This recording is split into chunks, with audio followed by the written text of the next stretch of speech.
All right, I think we're rolling. Okay, welcome everyone. Welcome back, maybe. My name is Charlie Forbes. I'm the program coordinator for the Ecology, Spirituality, and Religion program here at the California Institute of Integral Studies.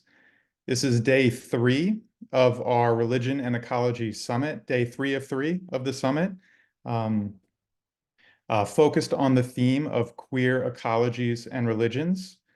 So whether you're joining us for the first time or you've been with us kind of for the whole ride, welcome back, or welcome. Thank you, for your time and participating in the conversations. It's been a very rich um, assortment of topics and dialogues and very enriching presentations and discussions over the course of these 3 days. So thank you for being here with us. This morning when I was out walking my dogs, at least where I am here in Central Virginia, everything is coming to life, and the birds and everything is springing forth. And I was reminded theoretically, of course, I understand this, but we purposely design the summit to happen in spring. It's when there's kind of this flaring forth of new energy, when the earth is coming back alive and things are regenerating. And I was just reminded of that this morning and sort of sitting with all of the conversations that have been happening over the past few days.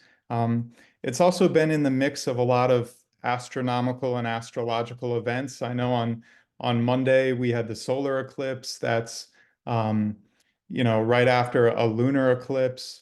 Uh, and I mentioned this, of course, given the theme of this panel we're about to have, but Passover, Easter, and Ramadan are all kind of converging and synchronizing, almost synchronizing, which of course is true of Easter and Passover, but not always Ramadan. We've had a Gregorian leap year, a Jewish leap year. We've of course just entered the month of Nisan, so it's the year has started anew, but it was a leap year. And there's been this confluence of energies that have been happening, and I really think about that in terms of interdisciplinary type of thinking, of scholarship, is that we have to kind of wear different hats and hold different identities, really all at the same time as we're approaching a given subject here, our relationship to the earth and to the more than human communities. So just a couple of technical things before we begin today. A number of you have been writing me and sort of asking about whether or not there are going to be recordings. So I just want to say, for the benefit of everyone who has registered, probably at the beginning of next week, we'll be sure to send out recordings. I know whether you've been able to join for some days, and I know there's a lot of information covered too, and very quickly. So whether you need to go back and revisit some thought streams or presentations, you will have the ability to do so. Also, I welcome feedback about the summit too. Feel free to reach out and write, esr@ciis.edu. This is an outward-facing event. This is a community-based event really designed to foster and grow dialogue around the academic field of religion and ecology. And we want to make sure that this conversation stays open. It's for scholars, it's for activists, it's for the general public. So feel free, to reach out. We welcome that feedback. And as well, so during the panel here, you will have the ability to use the Q&A function. So we have a number of presenters who will speak straight through. If you have questions, feel free to drop them in the Q&A, but there will be time at the end for us to address your questions and have our moderator facilitate a dialogue. So I think those are all the technical things that I have to share. And yeah, just really grateful and looking forward to this. Is like a huge panel. and I'm really excited to hear from these scholars. So without further ado, I'm going to pass along to Aaron Vigil, who's a PhD student in the Ecology, Spirituality, and Religion program. And Aaron, we're very grateful to have your skillful facilitation for the panel today. Thank you so much. Take it away. Thanks, Charlie. Yeah, welcome everyone for the third day panel. This panel is called Hope in Queer, Spiritual, and Religious Landscapes, and it delves into the intersection of queerness and religious spiritual perspectives, exploring themes such as queer animality and eco-spirituality in biblical interpretation, queering kinship with a focus on disability and ecology, envisioning queer possibilities within the Cthulucene, radical hope and futurity and queer religiosity and collective rituals in more than human worlds. So for today, we have Dr. Ken Stone, Dr. Julia Welts-Belser, Dr. Laurel Schneider, and Emily Stevens, who's in our human sexuality program at CIS. And so to start off, we'll have Dr. Ken Stone, who is a distinguished service professor and professor of Bible, culture, and hermeneutics at Chicago Theological Seminary.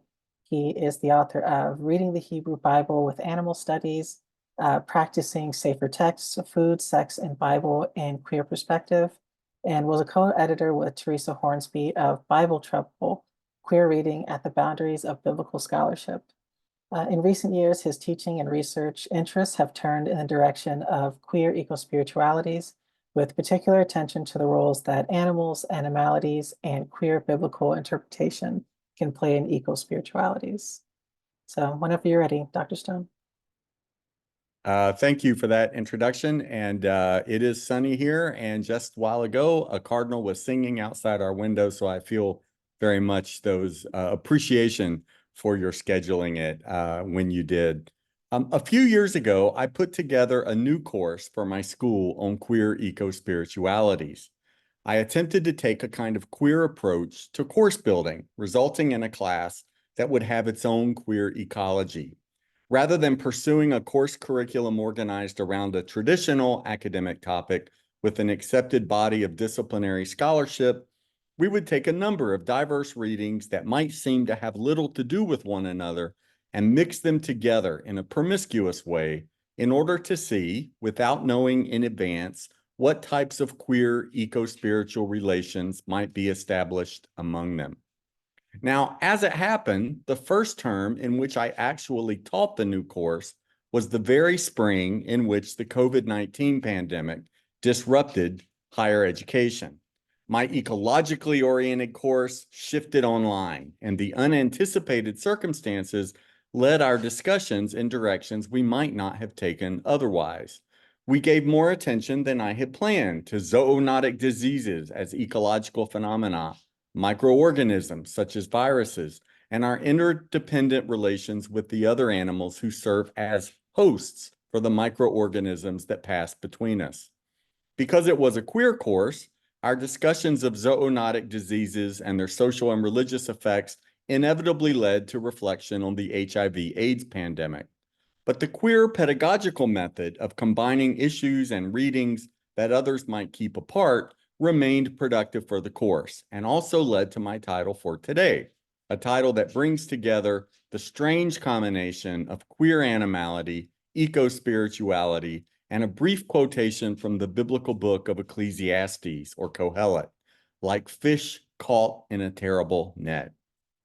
But queer animality is an ambiguous phrase. My reflections on it here are indebted to a chapter titled Queer Animality in Mel Y. Chen's book, Animalities. In that chapter, Chen asks, quote, how animality, the stuff of animal nature that sometimes sticks to animals, sometimes bleeds back onto textures of humanness, end quote. As this language acknowledges, animality blurs the line that is supposed to separate humans from other animals, potentially displacing the categories that the line is meant to define. The dynamics of human animality are complex, sometimes contradictory, and, Chen emphasizes, frequently queered and racialized. for some humans are more closely associated with animality than others. But in a discussion of queer, racialized, and animalized representations of Fu Manchu, Chen makes an observation on which I continue to ruminate. Chen suggests that in some cases, animalized figures such as Fu Manchu, quote, might be thought of as claiming animality, rightfully claiming animality, the animality that we all have and that some of us hide, end quote. Chen goes on to note that rightfully claiming animality can challenge Western orders of rule and knowledge. Now, Chen does not really elaborate on this statement, but Chen's language about claiming the animality that some of us hide in a chapter titled Queer Animality may recall the history whereby the word queer, formerly an insult, was reclaimed and revalued by activists and academics. I won't rehearse that history here, apart from noting that it was also shaped in part by the HIV/AIDS pandemic, but it offers a kind of precedent for taking language that has been used to justify social injustice and oppression, as the language of animality also has, and identifying with such language instead, using it to resist hegemonic assumptions and practices. Those of us who already resonate with this reclaimed use of the word queer may therefore be well positioned to explore and possibly practice rightfully claiming animality, as Chen puts it. By conjoining the words queer and animality, moreover, Chen's discussion encourages us to consider the affinity between queer theories destabilizing of the boundaries between such categories as male and female, or heterosexual and homosexual, and the interrogation of the boundary between human and animal. It resonates with arguments that the performative production of human identity over against animality can be understood in terms of the performativity that has proven useful for the queer analysis of sex, gender, and sexuality. And it strengthens such statements as that by Whitney Bauman, that, quote, we can queer ecology through reflecting on our own animality, end quote. But what does this have to do with eco-spirituality? In her recent introduction to eco-spirituality, Rachel Wheeler observes that, quote, consideration of oneself as animal fosters a sense of the familial relationships we can have with the rest of creation, affirming the sacred quality of all life, end quote. Wheeler is aware that consideration of oneself as animal in a positive sense goes against powerful streams of Christian thought, for she engages Eric Meyer's book, Inner Animalities, which argues that the Christian insistence upon human exceptionalism is one of the most significant forces behind our current ecological crises, and consequently, that it will be impossible to address ecological crises adequately without grappling in new ways with what Meyer calls the problem of human animality. Wheeler attempts to do this by emphasizing not only religious ideas, but also what she calls eco-spiritual practices. And in the chapter where she refers to consideration of oneself as animal, Wheeler's suggested eco-spiritual practices include an encouragement to, quote, practice accessing your own inner animality, end quote. This recommendation points in a different direction than the traditional Christian lineage that Meyer critiques. For in that tradition, our inner animality is represented by those parts of ourselves that we do share with other animals, but that we should rise above or transcend, including perhaps our animalistic queer sexual desires. But surprisingly, the chapter in which Wheeler recommends accessing your own inner animality is titled Biblical Eco-Spirituality. While much biblical interpretation has had a negative impact on our treatment of animals and ecosystems, Wheeler draws our attention to passages that can be read in ways that foster alternative relationships with the natural world. Most of the passages Wheeler discusses involve animals, such as the great fish in Jonah, to whom God speaks, and whose obedience to God's command represents for Wheeler a representation of the fish's relationship to God. But a more surprising part of Wheeler's discussion involves Daniel 4, where King Nebuchadnezzar, in fulfillment of a dream interpretation, quote, is driven away from human society, ate grass like oxen, and his body was bathed with the dew of heaven until his hair grew long as eagle's feathers, and his nails became like birds' claws, end quote. Nebuchadnezzar's animalization is usually understood as punishment, but Wheeler reads the story as a tale of transformation, in which Nebuchadnezzar's character and his relationship to God are reshaped by, quote, fully inhabiting his animality, letting the animal within him be realized in a manner that gave him experiential insight into the world he inhabits as king. And this is the context in which Wheeler recommends to her own readers a consideration of oneself as animal. So we can access our own inner animality, Wheeler suggests, by meditating on biblical or other religious texts that refer to animals and plants, and that blur or destabilize the boundary, or perhaps we could say queer the boundary between humans and other animals. Of course, such meditation on texts is not carried out in isolation. Wheeler also recommends paying careful attention to real animals in our own world. But after identifying a number of such eco-spiritual exercises, Wheeler concludes her chapter with the words, quote, consider this an invitation to deepen your experience of being a person in creaturely continuity with many other living creatures in our world, end quote. Now, I would like to accept Wheeler's invitation to explore our creaturely continuity with other living creatures by engaging biblical literature. I do so not only as a biblical scholar with ecological concerns, but also as a gay man, a queer reader, and one who is moved by Chen's discussion of queer animality to imagine claiming animality, rightfully claiming animality in order to challenge Western orders of rule and knowledge. When people ask me about the Hebrew Bible and eco-spirituality, my first impulse is usually to emphasize Psalm 104. That text, which is arguably one of the least anthropocentric sections of the Bible, draws a picture of the world as beautiful, complex, full of God's creatures, to whom God has given habitats in which to live, and food and water for sustenance.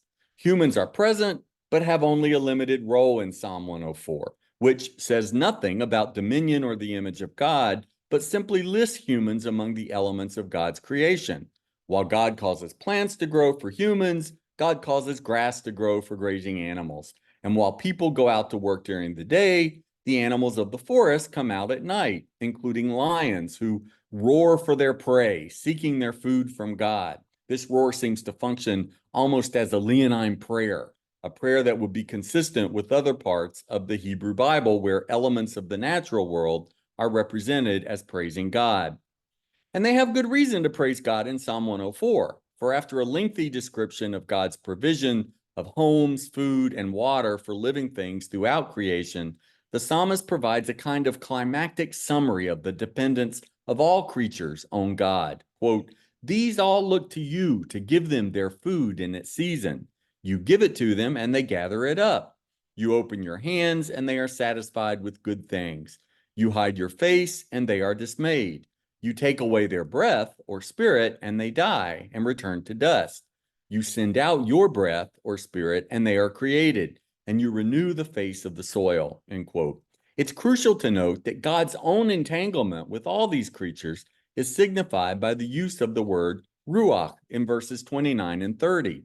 Although translators sometimes render this word as breath when it refers to the ruach of God's creatures in verse 29, and as spirit when it refers to the ruach of God in verse 30, in fact, the word is the same. The ruach that is our breath and our spirit is the same one that belongs to God and that God uses to create us. In the second half of verse 30, it even arguably renews the ground or the soil from which humans and other animals are created in Genesis 2. Now, it is hardly a surprise that I emphasize this text in my course on queer eco-spiritualities. The psalm plays upon the language of spirit or breath, which makes it useful for a discussion of spirituality, but it does so in ways that attribute such spirit to animals as well as humans, placing us all more or less on the same level in our relations with the divine. Thus, it lends itself to the queer dissolution of boundaries between humans and other animals. But the pandemic that reshaped my queer eco-spiritualities course serves as a reminder that a celebratory poem such as Psalm 104 does not exhaust the types of resources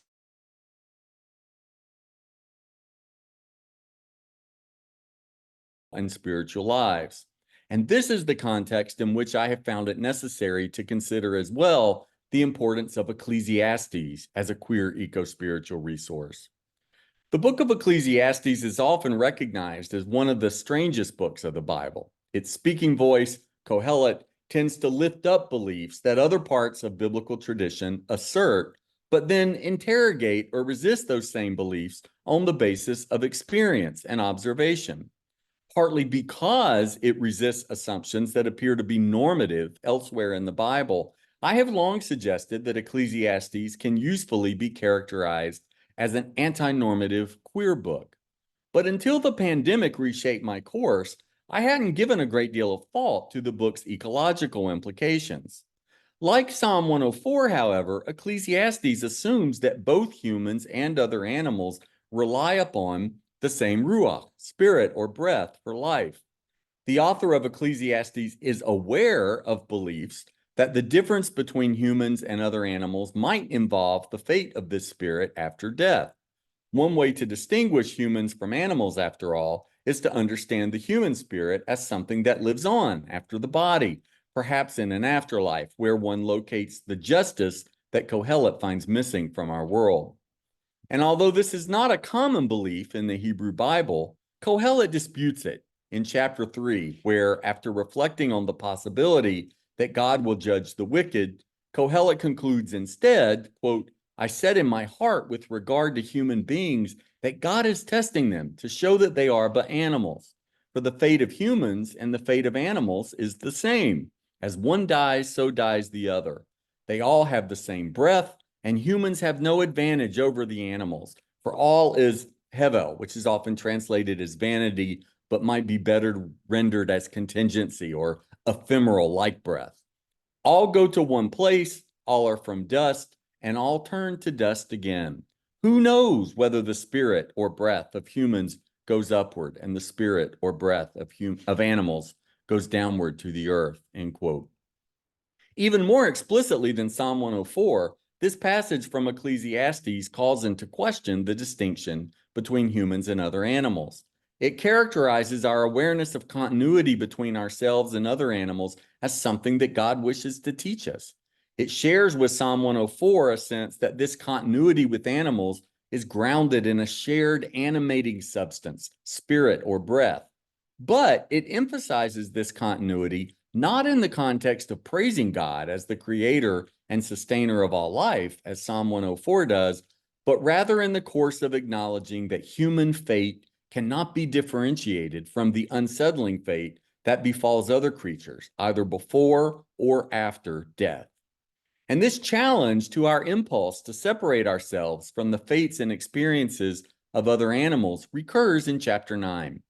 In Ecclesiastes 9:11, Kohelet disputes the assumption made in numerous biblical texts that wisdom or skill will normally lead to good outcomes in life, observing instead that time and chance happen to all humans. While this observation in verse 11 has the effect of leveling distinctions among humans, the emphasis on time and chance leads Kohelet to reflect further in verse 12 on similarities between humans and animals. Quote, for no one knows their time, like fish caught in a terrible net and like birds caught in a trap, so humans are snared at a time of calamity when it falls on them suddenly, end quote. This verse might be read as elaborating on Kohelet's assertion in chapter 3 that God is trying to show us that people are like animals. Our deaths may be certain, but their timing and circumstance are not. In that sense, they are as unpredictable as, and perhaps no more significant than, the deaths of fish caught in nets and birds trapped in snares. Now, one reason I find this passage useful for queer eco-spirituality is that it invites us to make two identifications concurrently. On the one hand, we see ourselves in the fish and the birds whose fates are determined by sudden, unexpected forces that disrupt their lives and may even kill them. As I've mentioned, my attention to Ecclesiastes as a site for the exploration of queer animality as eco-spirituality took place against the background of the COVID-19 pandemic, where indeed sudden death was everywhere to be seen and much to be feared. Identification with the fish and birds emphasizes the fact that such death may fall suddenly on any of us. But it is also striking that the circumstances in which these animals suffer are brought about by humans. The net in which these fish are caught and the snare that traps these birds are created by humans. Of course, the humans who catch these animals need food to survive. It seems quite plausible that the author has seen fish caught in nets and birds caught in snares. Yet this does not prevent Kohelet from comparing the tragic nature of their fate with the tragic nature of our own. Indeed, greater familiarity with the catching of fish and the trapping of birds would almost certainly result in greater awareness of the physical signs and sounds of the suffering that we cause them. All of these considerations make this passage especially useful for the eco-spiritual meditation on our own animality that Wheeler recommends. Remarkably, we are asked to empathize here with fish and birds, animals whose similarities to ourselves are less apparent than our similarities to other animals, than mammals.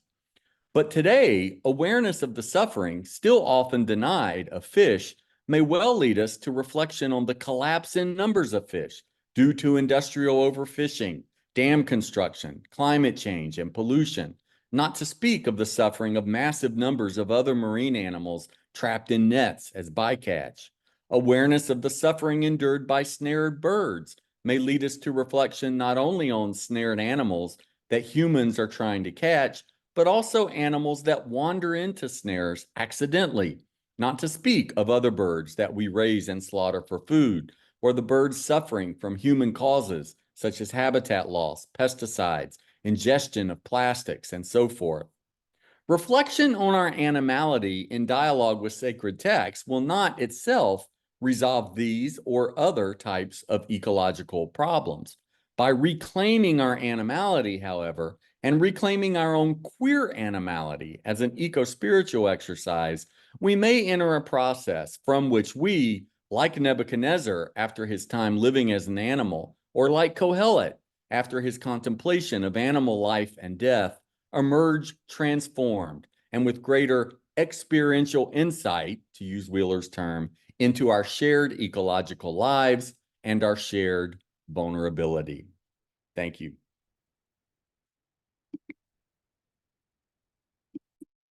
Thank you, Dr. Stone. Our next speaker is Dr. Julia Watts-Belser. She is a professor of Jewish studies at Georgetown University and core faculty in Georgetown's Disability Studies program, as well as a rabbi and longtime activist for disability, LGBTQ, and gender justice.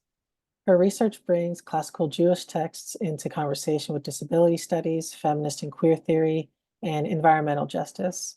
She is the author of several books, including Rabbinic Tales of Destruction, Gender, Sex, and Disability in the Ruins of Jerusalem. She also directs the Disability and Climate Change, a public archive project, a project that partners with grassroots disability leaders to document the way that disability communities are responding to climate change. Her latest book, Loving Our Own Bones, Disability Wisdom and the Spiritual Subversiveness of Knowing Ourselves Whole, won a National Jewish Book Award. She's an avid wheelchair hiker, a devoted gardener, and a lover of wild places.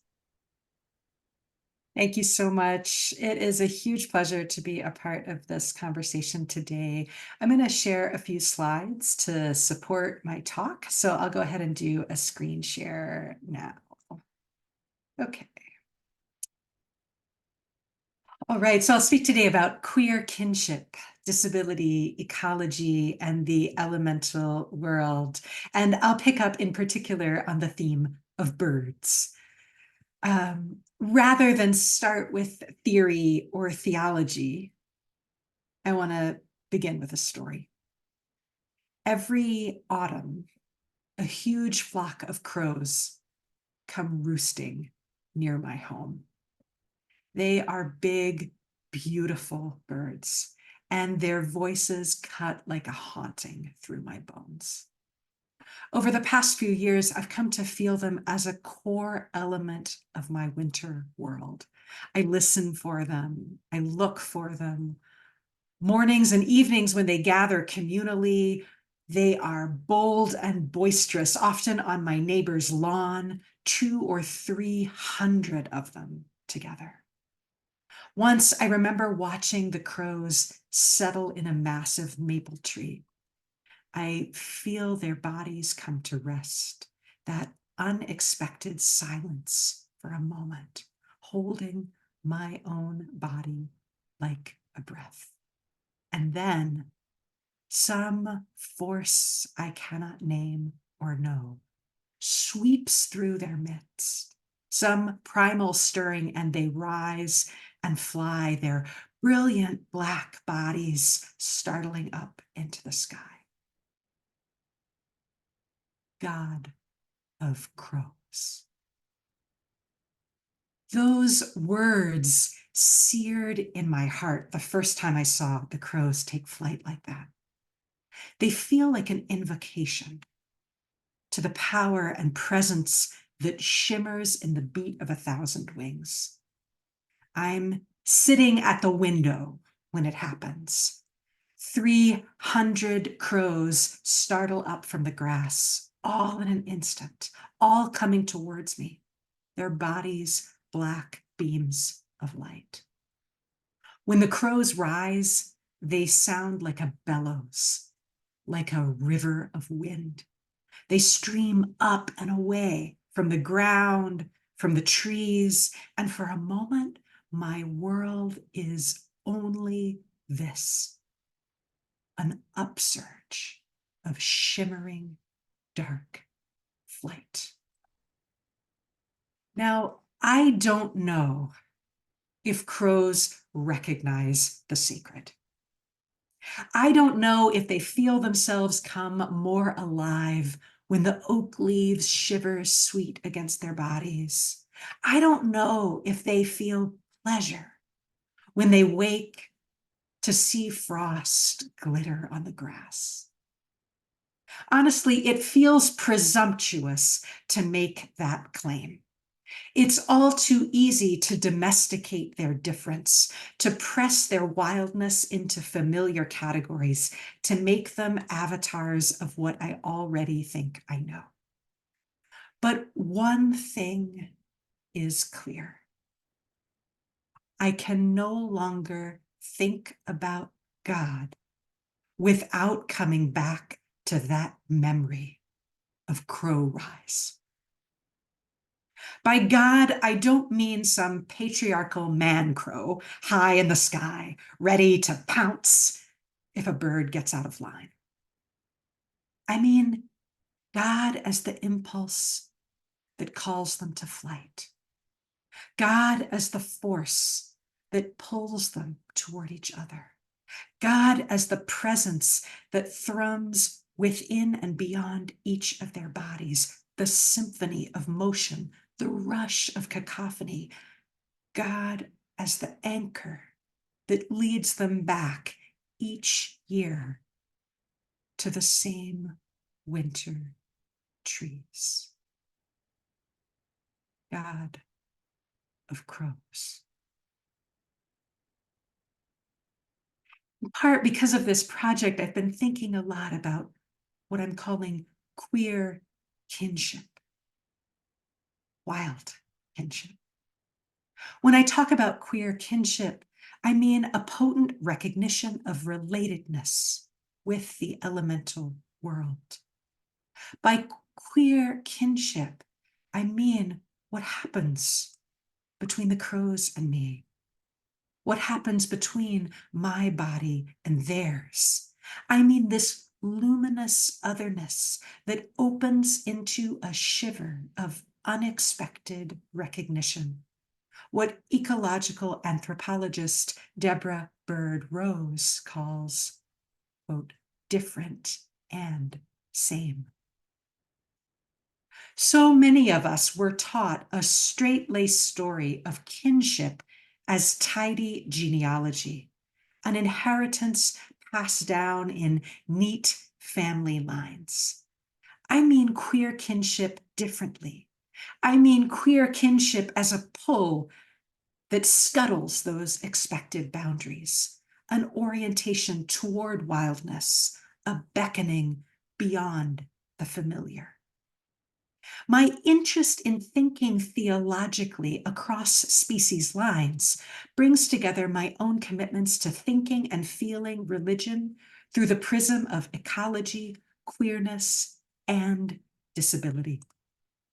As eco-theologians and post-humanist thinkers have made plain, so many conventional assumptions about divinity are deeply entangled with humanness.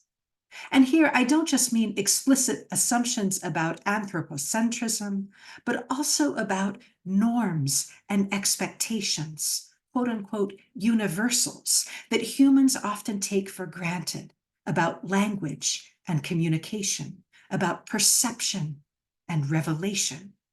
When I do disability theology, I aim to loosen us from religious assumptions that are rooted in physical, sensory, and cognitive norms, norms that so often assume a non-disabled body-mind. In my latest book, Loving Our Own Bones, I argue that disability can be a potent theological and political catalyst. I want what unfolds when we let the sizzle of disability culture seep into the way we think about the sacred. I argue that it matters to recognize God as one who knows disability from the inside. For disabled people, for queer and trans folk, for all of us, so many of us, whose bodies are persistently devalued. Finding God in the mirror of our own flesh is a powerful reorientation. But as much as I believe it's vital to draw out the dissident, subterranean wisdom that queer, trans, feminist, Black, brown, disabled body knowledge can offer, I also want to look beyond the mirror. I want to ask what it means to trace the sacred through other bodies, through bodies I will never know from the inside. Bodies who are also maligned and rejected and despised. God of crows. I'm drawn to crows in part because they are birds of bad repute. We so often imagine crows as harbingers, death omens, uncanny signs. They're eerie birds, a neighbor tells me. A murder, some folks call them when they gather as a flock. For me, this is a powerful moment of queer and also disability kinship. I'm thinking of Harriet McBride Johnson, who once wryly described her own disabled body as a death totem, one that thrusts other people into a sudden encounter with their own mortality. I too have a body that makes other people flinch. That flinch is bound up with my wheelchair, with the symbolism it carries and the dread it evokes. People tell me about dread every time they look away from my wheels. They tell me there's something uncanny about disabled folk. We're the prickle of skin that follows an ill wind, the chill finger of rot and decay. You see why I resonate with crows. One winter, I start teaching myself to see crows as themselves. I pay attention to their bodies. I notice the dexterous ways they make use of their beaks, the way they can pick up a particular beech nut, turn it carefully between their mandibles, how they twist their head to offer it to another bird, how elegantly they navigate this world without forearms or hands. Crows are gorgeously, unabashedly crip. Perhaps my favorite thing about them is the way they move on feet. Their bodies bobble a bit, looking rather too big for their slender legs. The early American ornithologist, Major Charles Bendire, says their walk is somewhat jerky and uneven. He doesn't mean it as a compliment. On the ground, crows are all angles. They jostle and they hop. They don't have the aura of elegance that most of us associate with birds. Crows walk like I do, flat-footed and cockeyed.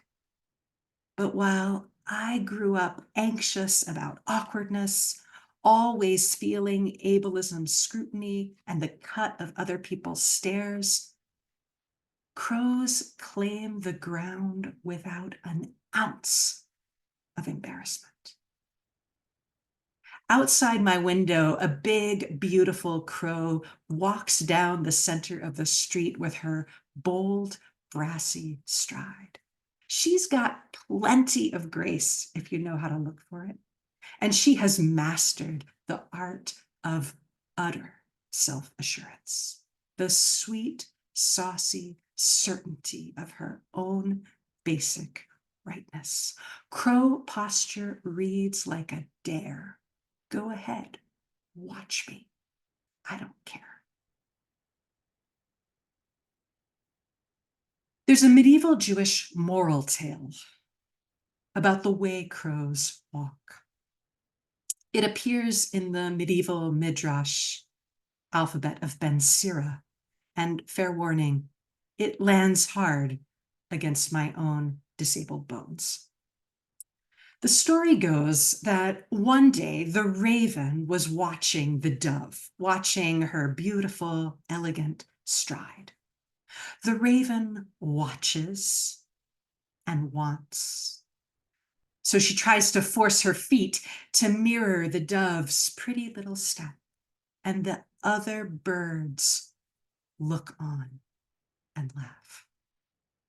Ashamed, the raven decides to go back to how she walked at the start, but she can no longer recall her own true step.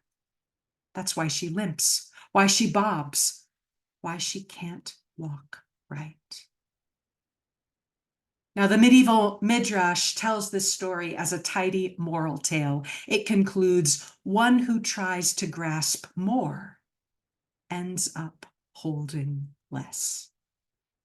But I gotta tell you, that story echoes differently in my own queer, disabled soul. I hear it as a mirror and as a grief, a testament to the way so many of us learn to hate our own distinctiveness, what we'll do to ourselves to try to fit those razor-tight norms of beauty and grace, how laughter burns like acid, and how easy it is to become estranged from our own bones. When I tell this story, I tell it to imagine the raven, the crow, as my own heart's kin, as one who's felt the knife of this world's scorn, who's learned to claim pride fiercely. To think theologically about crows is to wade through a whole thicket of symbolism, a vast flood of meaning. In their brilliant recent book, Noah's Archive, Jeffrey Jerome Cohen and Julian Yates examine the tight typologies that so often swirl around ravens and doves in accounts of the biblical Genesis story and its afterlives. The dove, the pure, pious, gentle one who, after the great flood, brings back the olive branch, the dove who returns faithfully to Noah's own hand. Not so the raven. Cohen and Yates read the raven as the bird who refuses the tidy project of ark making with its offer of safety and survival for a tiny, precious few. The raven has no need for return. She knows how to make the most of carrion and refuse. She knows how to make a life among ruins, among the dead. Ancient and medieval commentators often inveigh against the raven, treating this bird as a symbol of sin. There's an awful teaching in the Talmud that describes the raven as one of three creatures who had sex on the ark, a violation of the restraint the rabbis expect during crisis. And so in this terrible text, the raven's sexual sin gets twisted up with discourses of race and otherness. The raven is said to be like Noah's cursed son Ham, both of them black, both of them despised. Ugh, it feels like poison. And it points also to so many cruel eugenic fantasies that are the underside of the flood's rainbow. This marking out of the bodies that don't deserve rescue, the undesirable, the unwanted, the better off drowned. But there's also a moment where the Talmud reads the raven with empathy, where the rabbis imagine the raven talking back to Noah, protesting Noah's choice to send him out into the dangerous flooded world alone. If I am killed, the raven says, if the forces of heat or cold strike me, will not this world be found to lack a creature? The raven draws here on a textual moment in Genesis, right? Unlike so many of the species, the edible species, who are brought onto the ark in pairs of 7, the ravens are a single pair, the only ones of their kind. The agony, the risk of extinction hangs here in these ancient words. The raven gives voice to grief, to loss. It lodges a protest at the world's disregard. And so this echoes for me as another moment of fierce, queer, disabled, black, brown kinship. The raven asks the question, whose bodies are treated as expendable? Who gets sacrificed? Who is forced to bear risk time after time? Part of what I find so resonant about crows is the way the birds themselves, the actual birds, resist sacrifice. The actual embodied crows are a powerful testament to adaptive possibility. Ornithologist John Marsluff describes American crows as masters of adaptation, a species that has figured out ways to thrive amidst voracious human expansion. It's another thing I love about crows, right? The way they say, all right, we'll pick through your garbage, your discards, and your utter disdain. We will make a life, a bold life in the cracks and edges of your asphalt streets, in the suburbs and the cities you think you own. We'll take your trash and we'll feast. Crows are masters of the wild hack, repurposing our dumpsters as food delivery, using our city lights to secure more protection against their own predators. It's kin to a skill that so many disabled people have honed, how to navigate inhospitable environments, how to make our way through worlds that weren't built with us in mind. Disability is a masterclass in adaptation. And as climate change makes our world more inhospitable, more unpredictable, I want to lift up that disability adaptation as a powerful expertise. a crucial skill set. But there's a second way I'm ecologically, theologically drawn to crows. And that's the image with which I'd like to close. The image of the crow as unexpected shelter. In the Hebrew Bible, especially in the Psalms, there's a recurring resonant image, the image of God's wings. It's a phrase that gets woven into Jewish evening prayer. Uvetzel kanafecha tastilenu, shelter us in the shadow of your wings. As I've immersed myself more and more deeply in the world of crows, I've come to notice a curious feeling, an unexpected awareness. I can feel their shadow.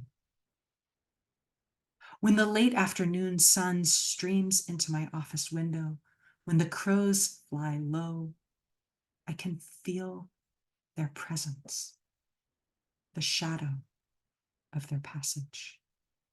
I feel the brush of wings across my peripheral vision, a visceral, palpable sense of another body, a shadow body at the edge of my attention. Their shadow is a shimmer stroke across my skin, a shiver kiss of imminence, a boundary crossing whisper touch, a queer tangling of earth and sky. It is a call to know my own breath and bones enfolded in the company of wild. Thank you.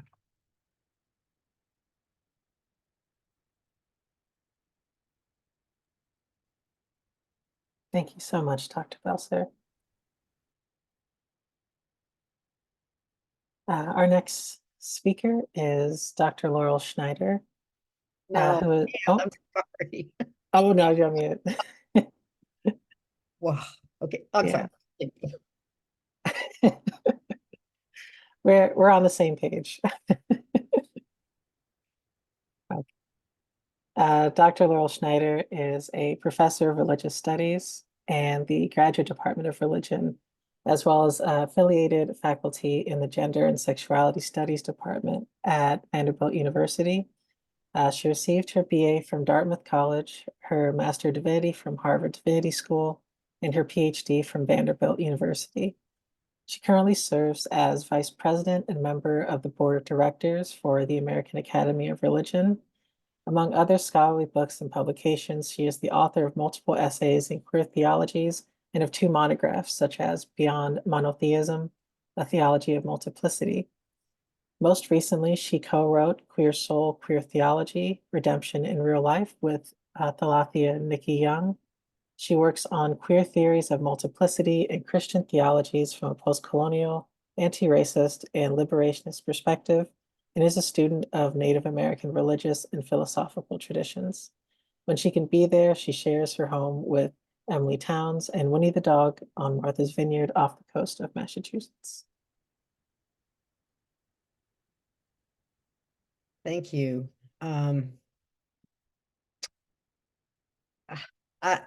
I'm finding it very difficult to follow both of these incredible scholars and the beauty and the power of their presentations. So, thank you. Thank you for all of that. Such wisdom. Okay, I want to thank Charlie and Dr. Allison and the Ecology, Spirituality, and Religion program for all of this. I'm very honored to have been invited to participate. And although I've not been able to attend every session, the ones I have attended have been absolutely fascinating. And of course, it's so great to be here on this panel with my beloved colleague, Ken Stone, and with Dr. Julia Belser, and to meet Emily Stevens. I look forward to hearing your presentation as well. So let me begin with Truth in advertising. I'm a theologian. I see theological work as one thread in the tapestry of spiritual exploration and religious life, one thread. And I recognize that the theological, in the philosophical sense, the sense in which I embody the term usually, has overly dominated the study of religions, especially of Western religions, and has been something of a sledgehammer to silence or marginalize the many other threads of spiritual exploration and religious life. That said, the speculative work of theology in the philosophical sense is important, especially when we wish to talk back to the dominant narratives, to hoist them on their own petards, so to speak. That is the critical work of theology, and the creative work of theology, well, as we've just heard, is the play of imagination, the intellectual joy of reflection and discovery, the ahas of which our whole selves, critical faculties included, are capable. So, as a kind of apologia for the work of theology, let me say I also understand myself to be a queer, feminist, anti-racist, anti-colonialist theologian. As a lesbian, a white woman, a descendant mostly of settlers, and a semi-post-Christian. Those monikers are all aspirations as much as they are self-proclaimed temporal identities. And the title of my talk today, When the Spirit is Dirt, cannot help but stem from each and all of those self-identities as much as it reflects the nature of my ongoing research and writing. So, when the spirit is dirt. It's a strange thing to call the spirit or spirits dirt and not mean it as an insult. There's so much packed into those few English words, spirit and what it evokes, dirt and what it evokes, making the sentence spirit is dirt at least contradictory, if not unintelligible, at least to a traditional monotheist mindset. How is calling the spirit or spirits dirt and not intending insult? Asking this question and answering it is both answering it as both intelligible and as containing no insult requires either a defiantly queer reclamation of the outcast, queer as dirt, and we're very familiar with that, or flight into a wholly different epistemological register that can allow for that to make sense. Some of my work over the years has circled around the question of dirt in the anthropological sense of, in Mary Douglas's famous framing, dirt as a matter out of place. I continue to find that simple formulation of dirt as a social artifact very helpful.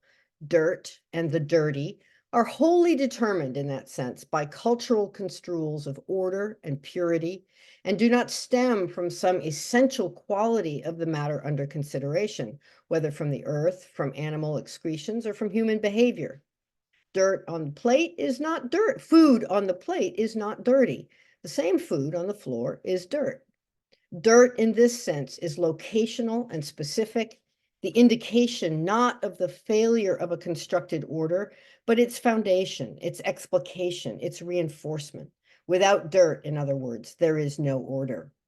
This is what queer theory has also given us, the inverse, dare I say invert, almost paradoxical requirement of trespass and derangement to shore up and settle the boundaries of identity and generally accepted order of things. The old adage that the exception makes the rule, makes, not is made by the rule, was queered by Eve Sedgwick-Kozofsky thinking about closets years ago, and still holds as a queer methodology. It is when the trespass becomes the licit, when rupture creeps into normalcy, that the order of things grows vague, and anxieties rise, and nostalgia grows violent. This is the moment in which I believe we find ourselves nationally and globally. Even suggesting that the spirit, small s, even more so, the spirit, large S, is dirt, and knowing that many of you are already there in what I'm saying is an indication of the moment, the earth, home exemplar of dirt, dirt in essentia, we might say, is not devoid of spirit, though we still have to argue for that, amazingly enough. But I'm a theologian, and I think that our ecological hope, from a theological perspective at least, requires more than saying that there is spirit in dirt, which maintains an essential distinction between the spiritual and the dirty or soiled. We have to investigate our linguistic, cultural, historic, and deeply traditioned assumption about that distinction and ask what work it's doing to keep us pinioned just out of reach of real awareness of what's possible religiously to change and heal our relationships to the earth. Dirt as matter out of place is an anthropological, sociological, and ethical insight, and a very helpful one at that. But it's not really a theological insight, if by theology we also mean the very nature of reality. That's what I love about theology. When the spirit is dirt, I'm conjuring something more than a cultural assignment of a place in the constructed scheme of things. As a theologian interested in the foolish task of trying to describe the very being of divinity, its realness, its presence upon which we can build and recognize sacredness and ritual, yes, this is a step beyond anthropology or sociology, disciplines that do not behave so irresponsibly and that stick to describing and trying to understand what people do and say and believe without venturing too far out into the speculative carnival that is theology, trying to describe the spirits themselves, trying to describe God. So here's what I, a queer, eco-hopeful theologian, do with my foolishness. I say that we need to disrupt the binary that separates matter, as if it ever could be separated to begin with, from essence, pneuma, soul, spirit, ruach. It is an ancient separation that has been bequeathed to us, and it has morphed through empire into the basis of Western science and philosophy. If only colonialism had not done its worst, and this could be a knowledge tradition, humbled and even gentled by its many neighbors. But no, that is not the world we have most recently inherited. And so my task is perhaps even more foolish, to claim that theologians, at least, need to stop building our speculations on a bifurcated foundation that can only undo our best intentions, can only reinstate dirt as an identity that makes and solidifies a worldview that will always try to clean house. One very significant aid to my thinking in this kind of theological enterprise has been the generous offering to the non-Indian world of Native American poetry and philosophy. I believe firmly that there is an important difference between respectful learning and acquisitive appropriation.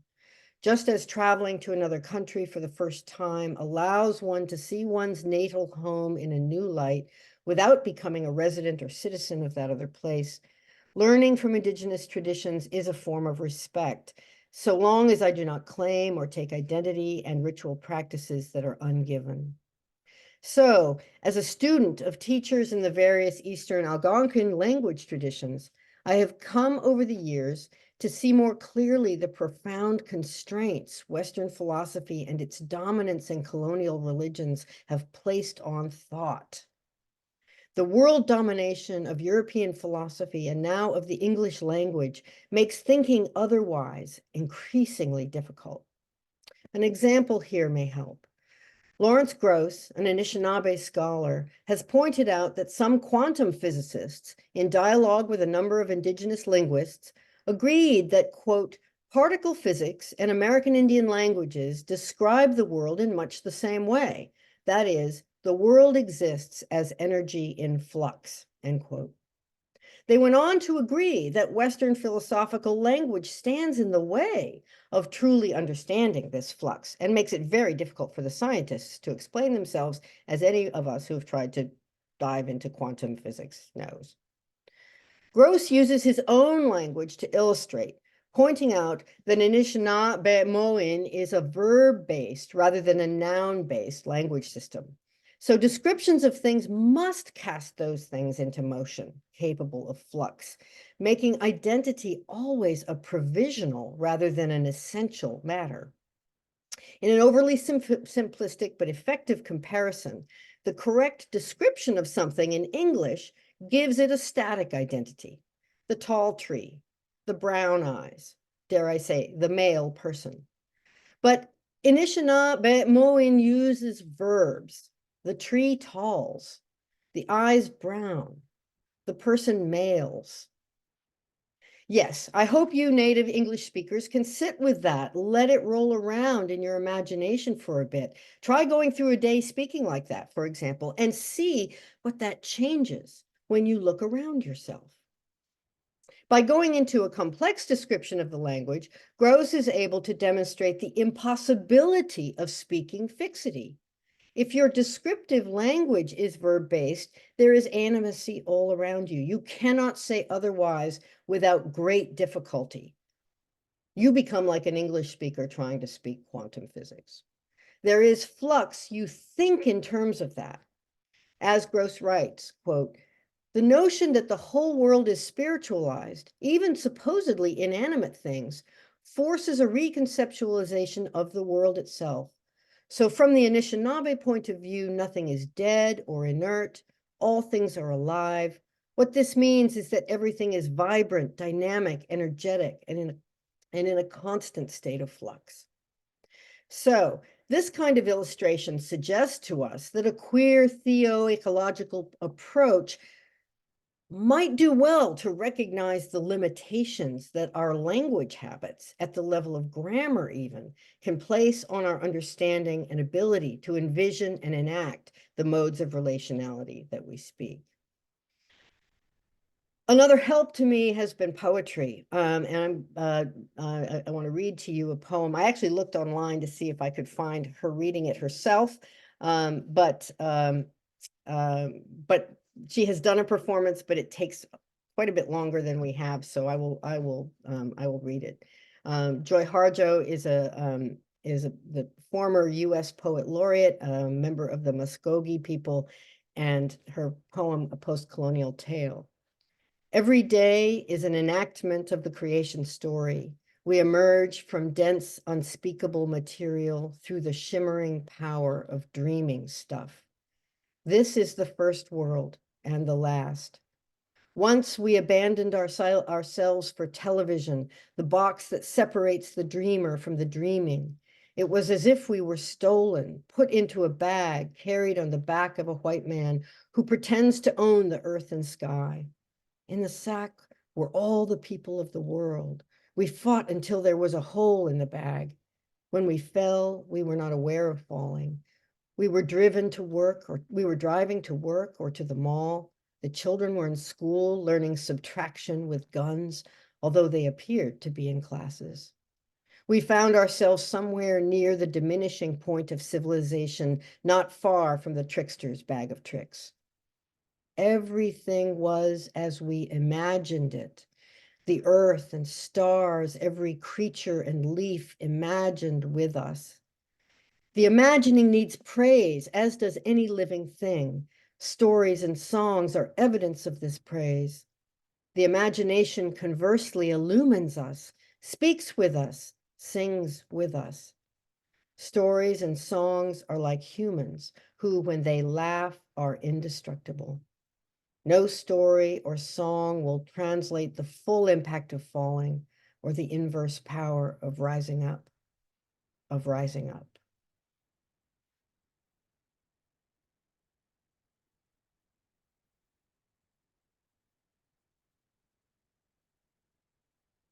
So she begins the poem with, every day is a reenactment of the creation story. We emerge from dense, unspeakable material through the shimmering power of dreaming stuff. This poem articulates a world always in process, but in a constant recreation that involves all of us. But we're stolen from this creativity, quote, abandoned ourselves for television, the box that separates the dreamer from the dreaming, end quote. And if we can fight our way free, she says, we will see that everything was as we imagined it, the earth and stars, every creature and leaf imagined with us. Now, within a Western logical framework that grants to nature an independence from human imagining, whether in the Newtonian sense of objective substances governed by universal laws, or in the post-Kantian, postmodern sense of a nature so wholly independent from human imagining that it can only be imagined, which is to say fictionalized or misrepresented. The possibility that imagination can affect the world in that sense is nonsense. We think it a lovely fiction to say that everything was as we imagined it, and do not mean actually, except maybe as metaphor, the next line. The earth and stars, every creature and leaf imagined with us. Because of course we cannot actually mean that, given the limitation of capacity for consciousness only to humans. In the territory of Cartesian metaphysics, such a statement can maintain a claim to truth only by reducing it to the emaciated, sundered level of artistic misrepresentation, or to a level of subjectivity in which the word truth may apply, but only in a psychological sense. And thanks to Freud, psychology provides Cartesian metaphysics with legitimacy in the form of profound subjectivity and of delusion. In the case, it is true for me, without any necessary reference to an external shared world. But Harjo and others are less beholden to Western metaphysics and the categorical separation of mind and matter, and they simply do not begin with the presuppositions and linguistic limitations of European modernity and Newtonian mechanics. The rationality that she inherits perceives a world that is more malleable than the binary mental physical poles of Western thought, allowing poetry its poesis, its power in actuality.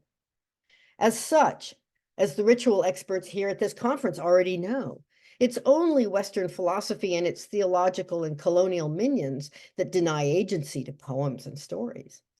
Language, you already know, is not merely a mode, but it actualizes. And those who know this also understand that stories must be told in season and carefully, because the story itself, the poem, the song, makes and breaks the world. What takes place in the work of poets and other artists like Harjo provides important insight to theology. Not that there should be some appropriative move to become or claim indigeneity as some sort of acquisition for the purpose of making things better. That would be truly ironic. But to grant it the status of advanced theoethical and philosophical reasoning from which we may learn in order to better recognize the problems that face us all. This is one of the true values of intercultural sharing, not taking, but learning. Theologically, I'm arguing, those of us working against the global success of anti-Earth thinking are faced with the task of unstructuring some of our key concepts, like dirt, like spirit, lest we unthinkingly reinscribe their desiccating and death-dealing opposition.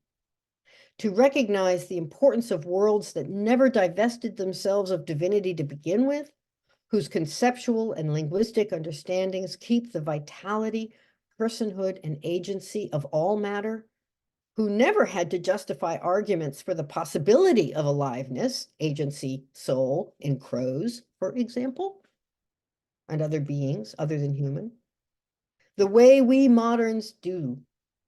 At work here, and a challenge to theologians like myself, trying to queer and decolonize from within the monotheistic traditions who hope for life in those dry bones, is a mode of reasoning that is not beholden to Thomistic or Kantian limits. It's a mode of reasoning that Gerald Wisner, for example, another Anishinaabe philosopher, has dubbed native modernity, which is his tongue-in-cheek note that the emergent findings of Euro-American thinkers toward flux and multiplicity, like myself, is old hat to his folk. We should listen to them and begin to recognize the very ways that grammars of static identity thwart our efforts. Can you think in verbs? It's an old radical feminist move for sure. Remember Mary Daly? And could be a useful exercise going forward. The Catholic philosopher of religion, Louis Dupré, once observed that, quote, cultural changes, such as the one that gave birth to the modern age, have a definitive and irreversible impact that transforms the very essence of reality. Not merely our thinking about the real changes, reality itself changes as we think about it differently. History carries an ontic significance that excludes any reversal of the present, end quote. So my foolish queer theological hope rests in the fact that life occurs in coming out, by which I mean the stories we tell and hear. Like Harjo or Dupre, we can begin to recognize a responsive creativity between world and imagination. Art, speech, imagination, reflection, speculation does much more than describe, embellish, or fictionalize what's already there. Art, speech, imagination, storytelling, speculation also creates what is there. It involves multiplicity that is far beyond the realm of numerical reckoning and into the realms of verb-based thinking, of shape-shifting, responsive, and excessive process. The capacity for the spirit to be dirt, to respond to our words, for us to respond rhizomatically to the world. Get dirty. Thank you.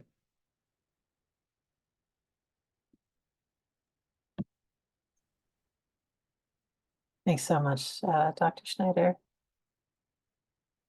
Our final speaker today is Emily Stevens, a doctoral candidate in human sexuality at California Institute of Integral Studies.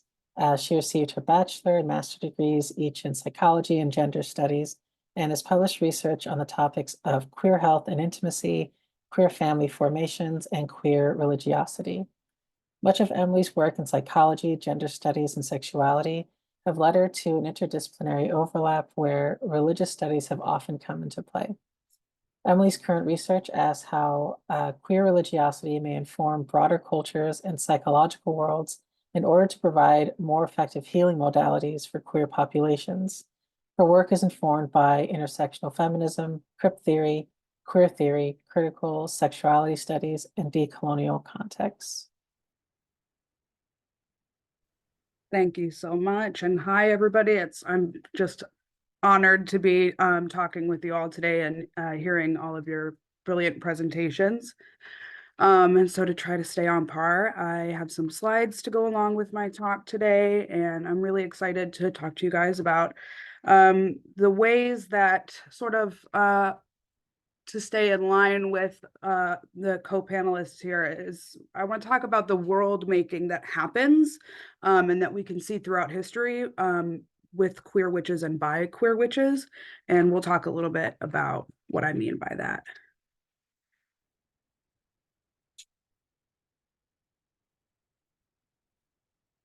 Okay, hopefully we're working here. There we go. Okay.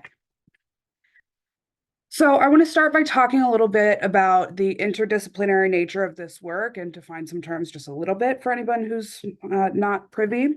So queer is used here in the theoretical sense as well as a sexual and gender identity. Queer theory, and this work informed by it, seeks to subvert assumed stabilities in the social and, in this case, spiritual worlds in which we live. So more specifically, the socio-politically assumed stabilities that I want to destabilize here include heteronormativity, homonormativity, chrononormativity, and monotheism. So to hold a queer identity is to be in dialogue with others, and by others, I do mean the ecological world, things that are other than human. I do mean that God's breath. So to be queer is already to be in dialogue with those things and with the world around us. Sarah Ahmed in 2019 said that this is a way of using our particulars to challenge the universal.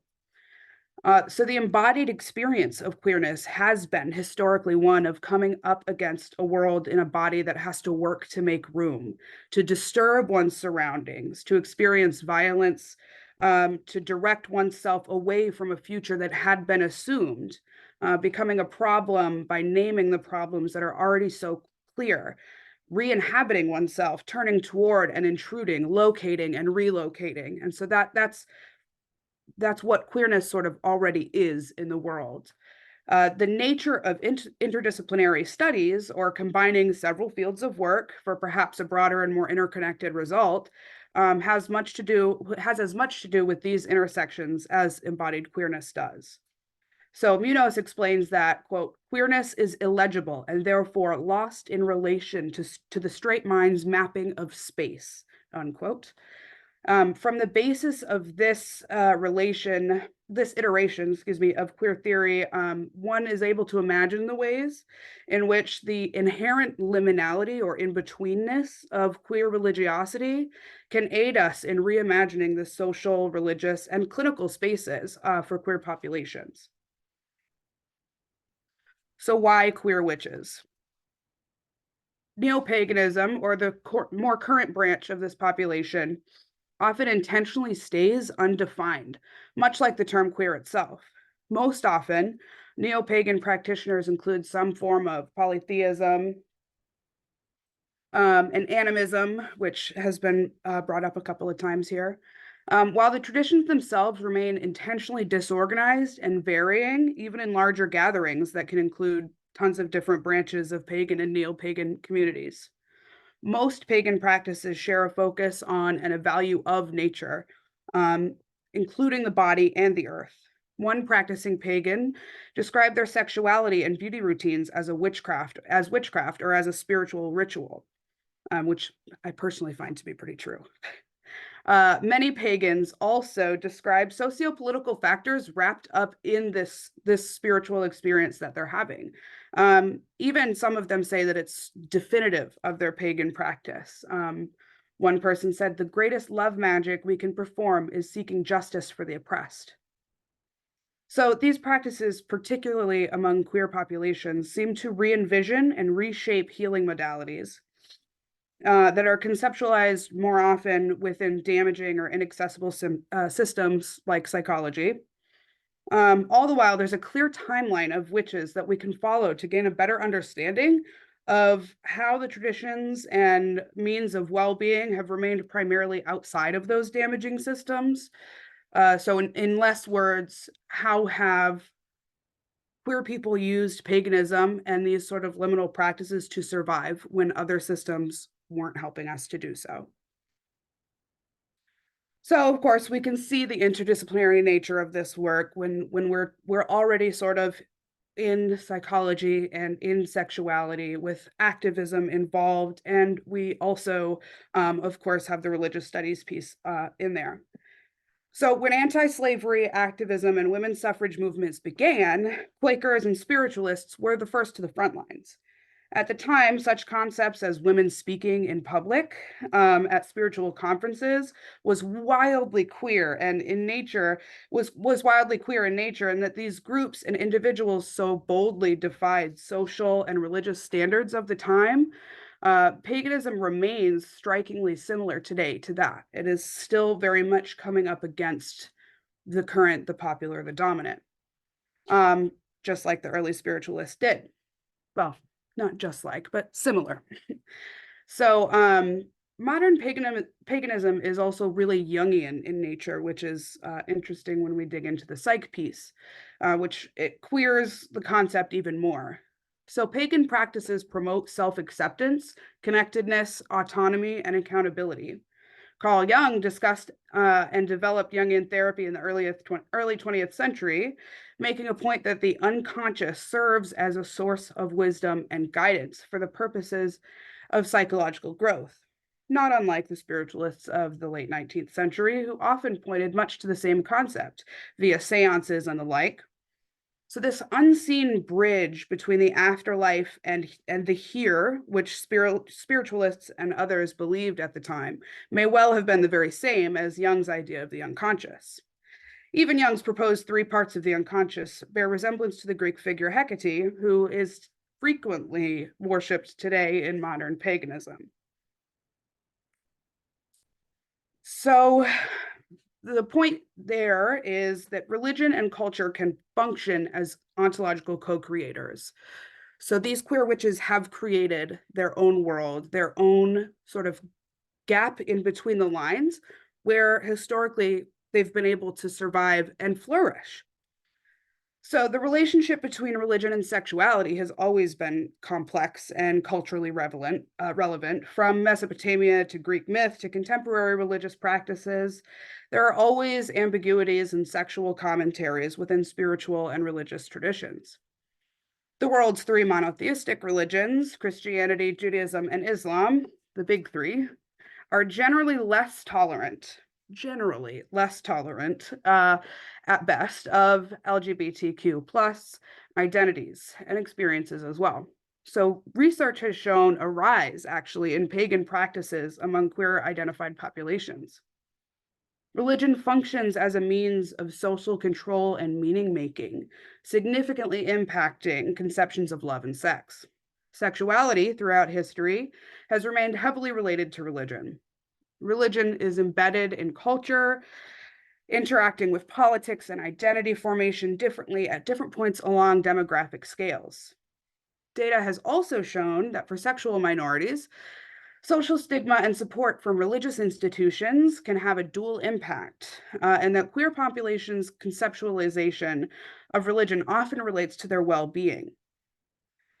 Moral identity construction among non-religious populations points to some ways in which dominant religious standards have for many become a reason to become or maintain a non-religious or non-spiritual, if that's possible, life. Organized dominant religions are often concerned with control, holding and promoting prejudice assumptions. The ways in which binary gender is perpetuated by major religious institutions means that non-binary people most often have to choose to prioritize either their gender identity or their religious identity. So it's clear that throughout time and space, queer witches have held fast to a spiritual landscape which seeks to create a reality which includes more fluidity, nature, and bodies. Here we call that landscape, or its entrance at least, queer paganism. So what can we learn from this population in general? In studies on the revival of practices associated with Celtic traditions, researchers found that the noted pagan practices challenged traditional sexual and gender roles while maintaining an interest in helping the marginalized. Other research aligns with these notions, stating that marginalized groups often create spaces of opposition or spaces or traditions which are intentionally non-dominant. They're purposely not on top. So we can see how this population continues to create religious spaces between those identity lines, which are informed by both in that liminal in-betweenness and the affect of it. Eudaimonic well-being, or a type of health that encompasses mind, body, and soul, is said to have 6 key portions: personal growth, self-acceptance, positive relation to others, autonomy, environmental understanding, and purpose in life. This kind of well-being is concerned with living well rather than feeling good. And recent research posits that ritual and liminal practices like those found in neo-paganism possess and lend themselves to all 6 of those key dimensions. One of Jung's archetypes, the shadow, represents the animal side of one's personality, or all of the traits which one might prefer to ignore. One of today's most common pagan practices plays directly on this notion.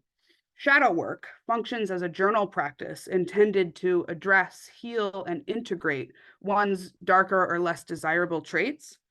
Jung also went so far as to state that religion or spiritual practice played an integral role in one's ability to individuate, a belief echoed by many practicing pagans today. The plural divinity found in paganism may even reflect some psychological models of development, which focus more on plurality rather than the actualization of a singular self.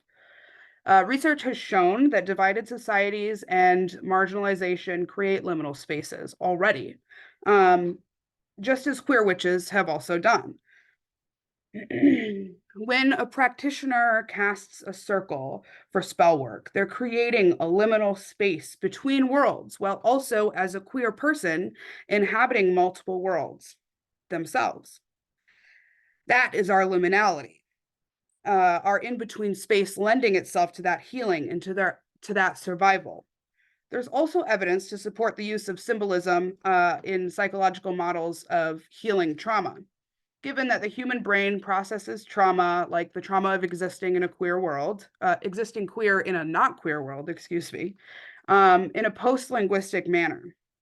So despite the focus on language in most popular psychological discourses and therapeutic discourses, contemporary neuroscience actually supports nonverbal approaches to healing in the context of trauma.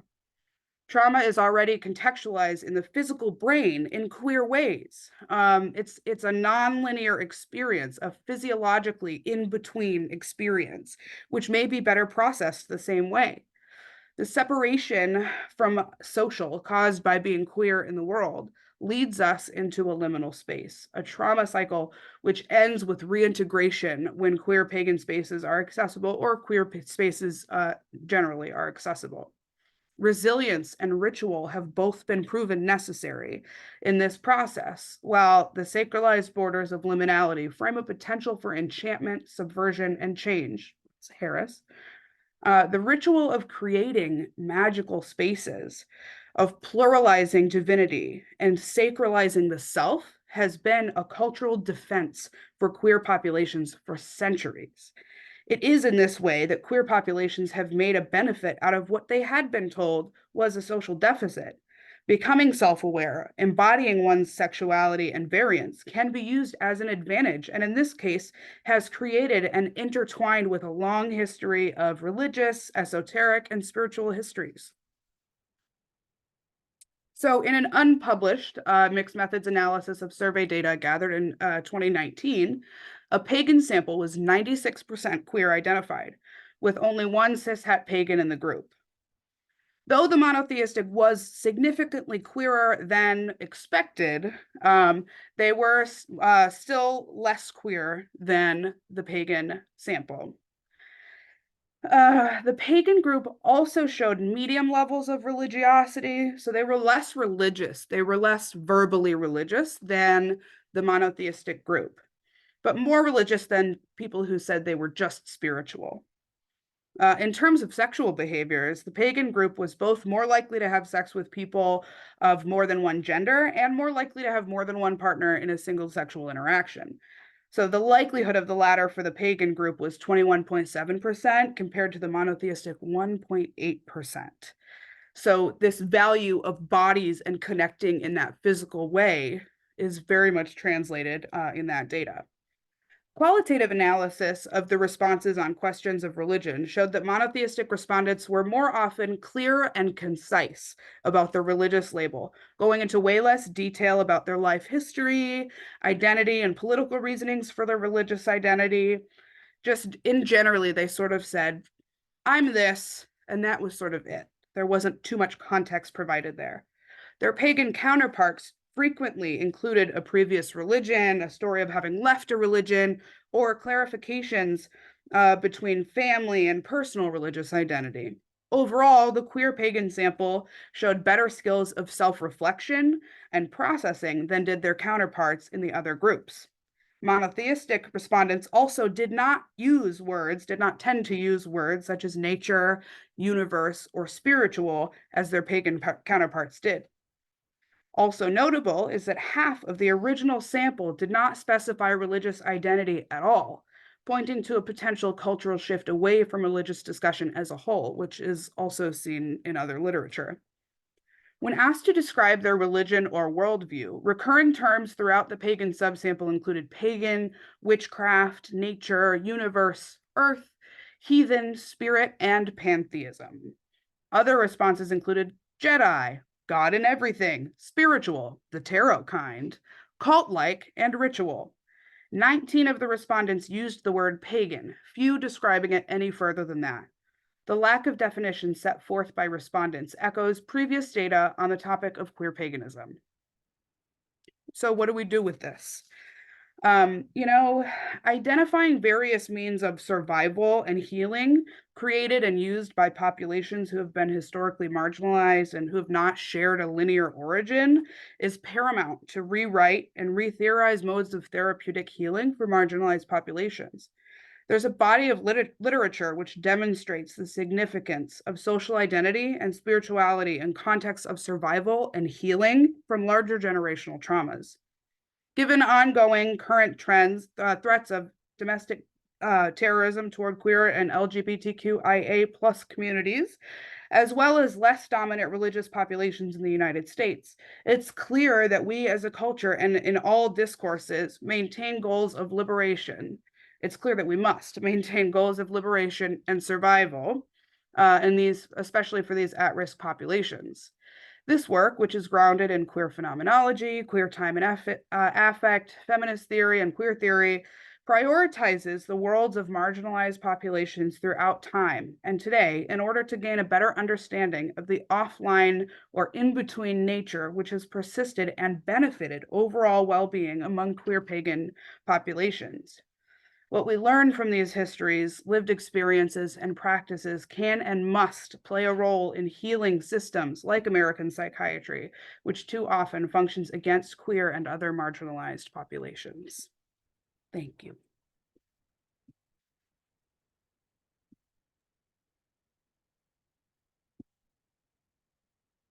Thanks so much, Emily. I just want to say thank you again to all of our panelists. This has really been amazing, and I've been taking a lot of notes during everything you've been saying. So thank you for being here. We do have the Q&A option. We already have some questions, so I could go ahead and launch into that. Or if there's any reflections that our panelists want to offer, no pressure. Just let me know.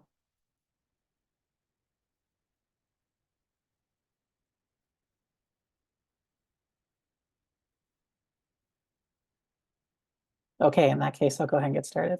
So our first question, or I'll lead off with this question by from Kevin Filacamo. It says, Dr. Belser and any other presenters, can you share more about learning from crows about who they are rather than projecting preconceived ideas onto them?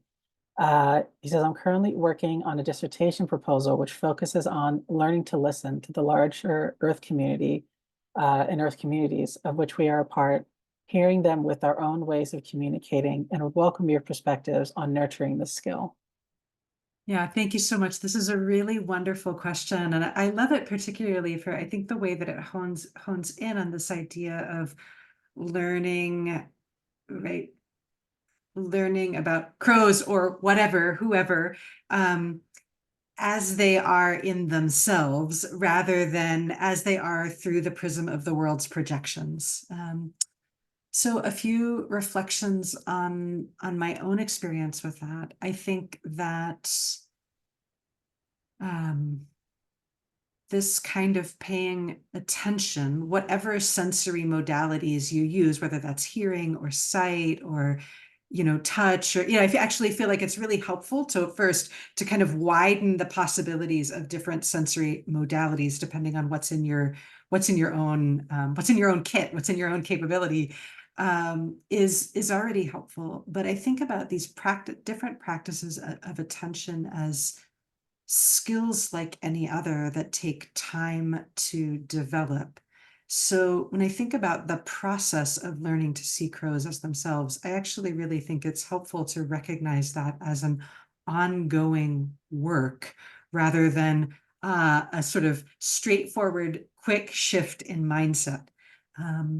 I've learned a lot from working with disabled dancers and choreographers. It's been a very important part of my own thinking, my own development, partly because working with artists has taught me more about how, and artists who work with kinesthetics and physicality have taught me a lot more about how to pay attention to the physicality of bodies, right?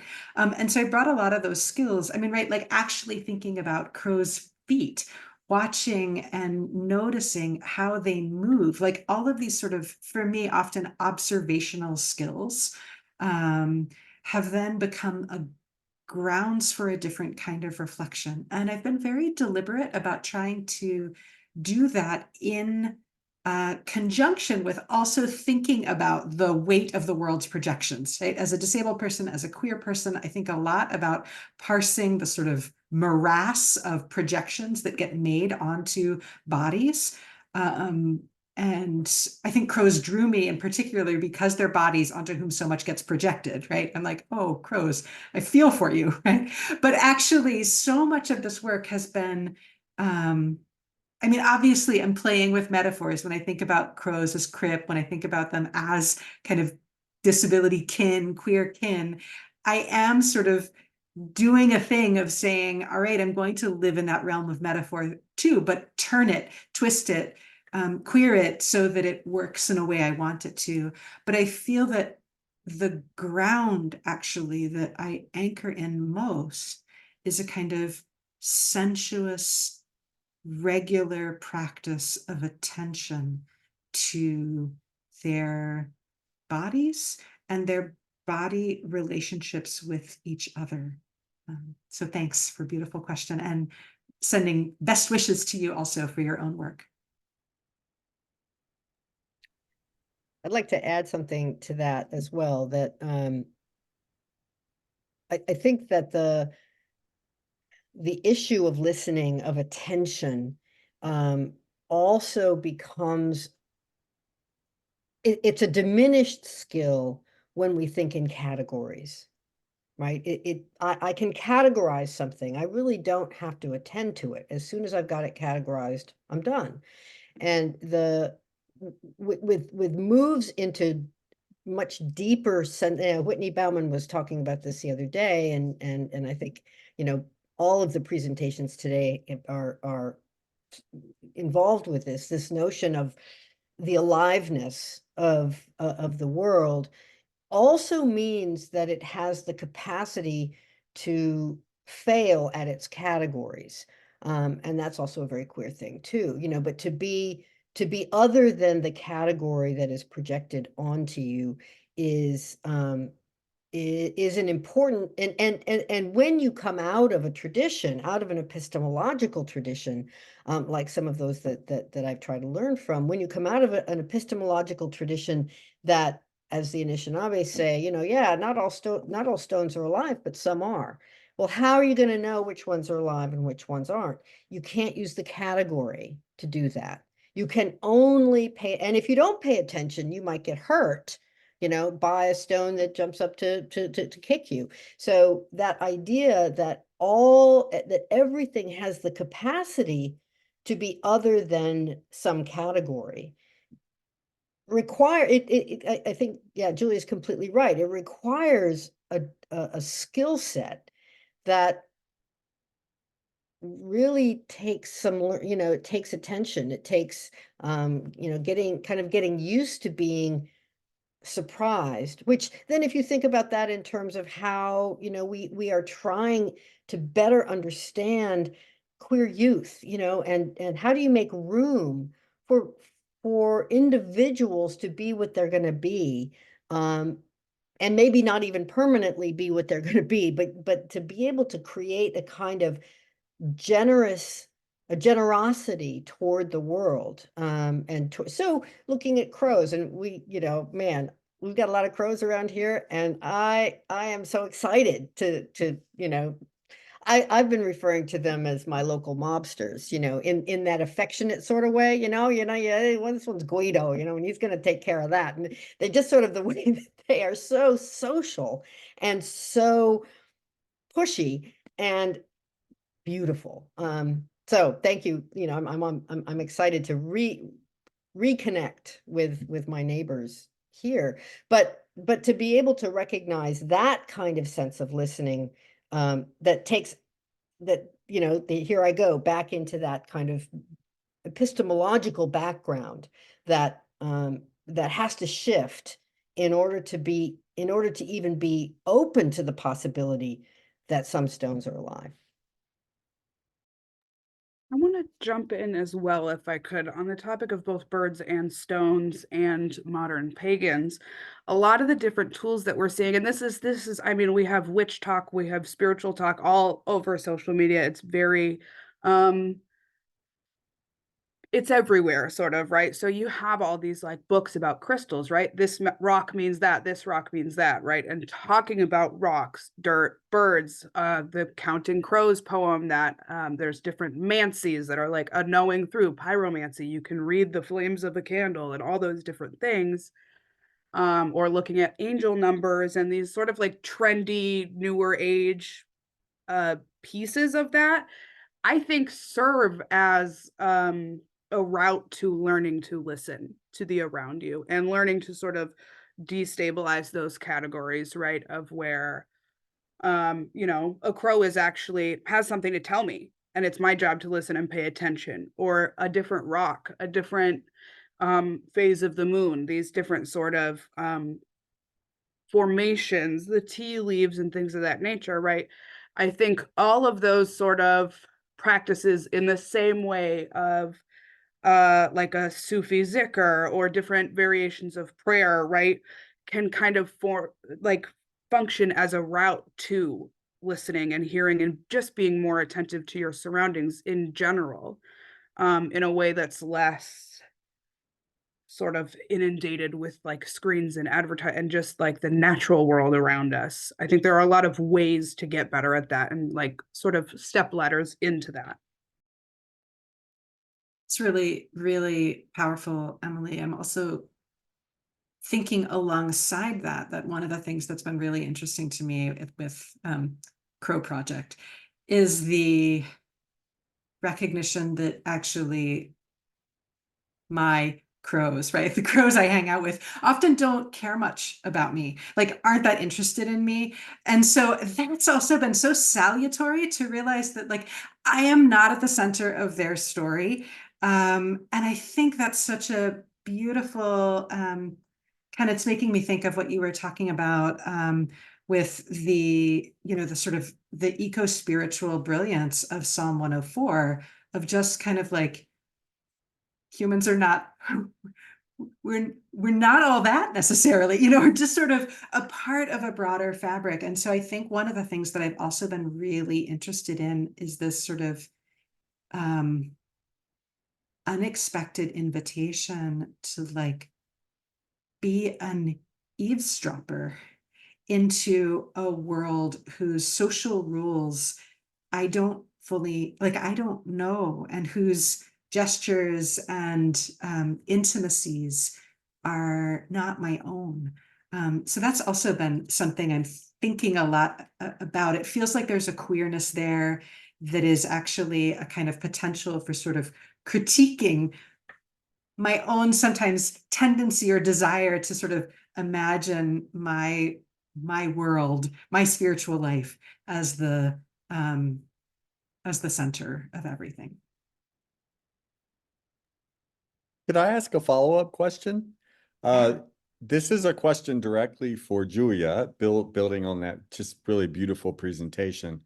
But the content of the question means that the other, you know, if the other two panelists want to address it, I think it's very compatible with what they were talking about as well. So when you were talking about crows, you obviously use them, as you said, you know, metaphorically, talking about disability and so forth.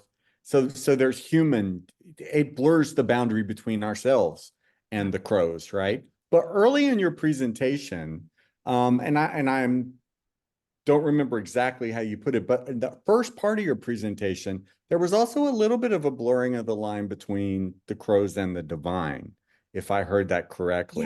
Yeah. And I wonder if you could say a little more about that in terms of how we encounter beings like these crows. We can stick with the crows. Obviously, we all are fascinated by what you brought us, as something that not only helps us think more about ourselves, but helps us think more about the divine, right? Yes. I mean, that they're all, well, I don't want to try to give an answer to the question, how they were related to each other.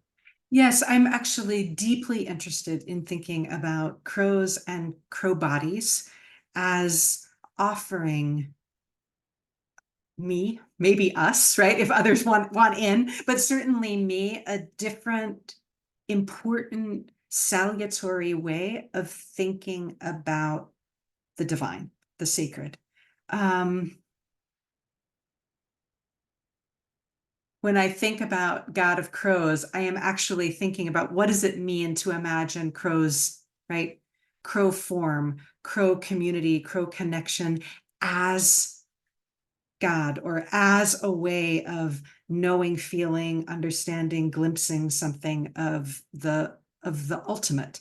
I'm a kind of, I'll say, like, on the sort of spectrum of things, I'm a fractal thinker about God. So I'm a believer in, like, proliferate a lot of different possibilities and images rather than trying, I feel like the work of pinning down one thing, that's just not my mode. So I'm interested in my last book, I've talked about, like, for me, the importance of thinking about theology as a grammar of the imagination. And I want us to become multilingual. Like, I want to be able to think with a lot of different grammars of possibility. And here, I think for me, the idea of the way, again, grounded in observation and attention to crows in motion, on the ground, in flight, in relation to each other as a super social set of creatures. To me, there's something very spicy about feeling like what that offers to imagining God as the force who runs between them, right? One of the things I love about crows is the way they fly. When they fly in a group, they're really, like, out of sync with each other, and it just makes me happy. So, like, Canada geese, they are the synchronized swimmers of the bird world, right? Like, they're all, like, it's like somewhere up there, there's music playing, and the birds are all, like, they're all on pulse. Crows, though, I mean, crows are just like, I'll get there when I get there. You know, sun's coming in low and some are going high, and there's the straggler here. And yet there's something that holds them in to harmony. There's something that they're quite directed about where and how they gather. And so I find this very provocative as a way of thinking about force and energy and presence that binds without binding, right? That connects without forcing everyone into a single synchronized line. For me, that feels very kin to what I long for when I think about queer and disability theologies. And so that's, I think, part of where that image of, right, crow God feels, it's one of the places where it feels really juicy. I also just like to destabilize that notion of hierarchy that, of course, like, obviously God looks like some humans. I'm just not into that. And so I think there's also something really powerfully subversive about taking, right, these often not beloved birds and imagining them as sort of beings who might offer us a glimpse of the sacred.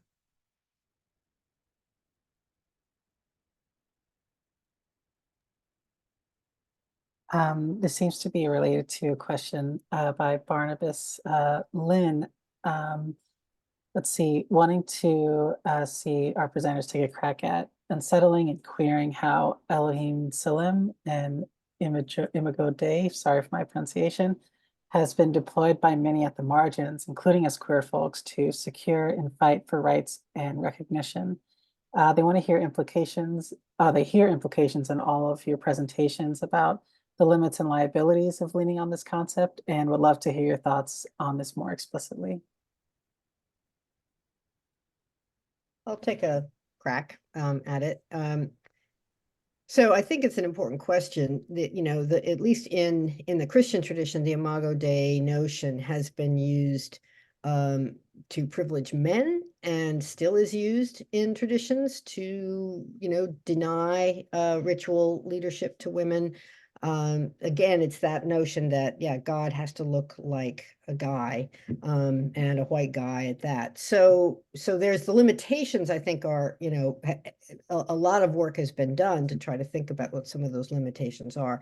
At the same time, these very things have been used. It's a feature really of modernity, that the idea of human rights, or the idea of the human, has been a basis for liberation work.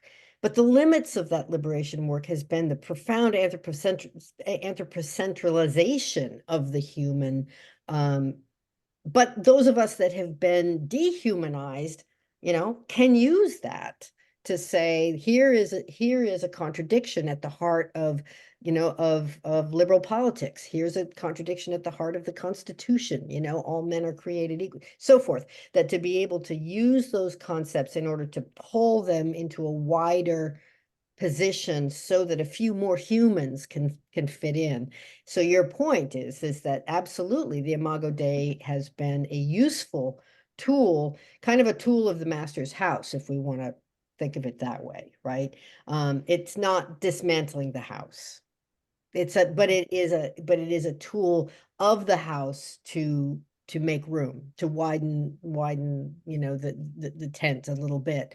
But I think what we have to then think about, those of us who are theoethical eco-thinkers have to think about, is then, you know, what the Imago Dei, and I think this can kind of get back into some of the deep traditions of Imago Dei. Again, what is the image of God? I love the way, you know, Julia has just put it, is that, you know, we need, and Emily too, we need this wider sense of what, of the imagination in relation to that. I think, you know, the fact that we share over 70% of our DNA with carrots is, you know, is a really nice way of saying the Imago Dei can't be just stuck with the DNA, you know, of European males. It just can't, because it's actually false. So again, that's taking it a step further.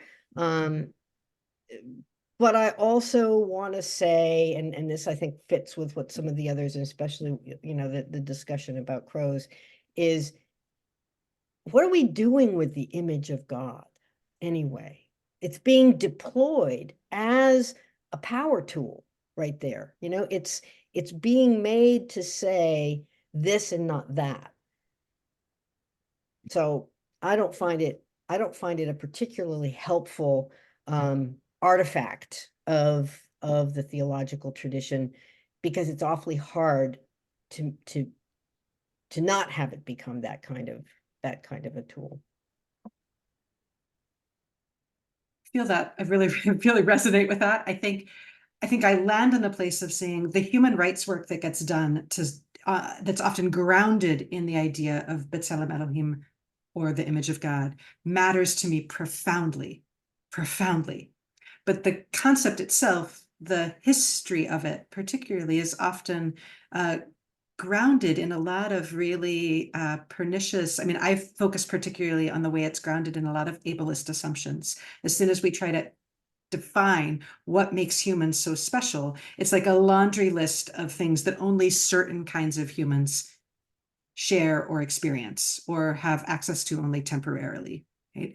And so I'm suspicious of that aspect of it, even as there's a part of me that says, you know, whatever you can grab to make the case, right? That, I mean, some humans have had to fight really hard to be recognized as belonging to the category of the human. And so it also really matters to me to not destabilize or mess up that work.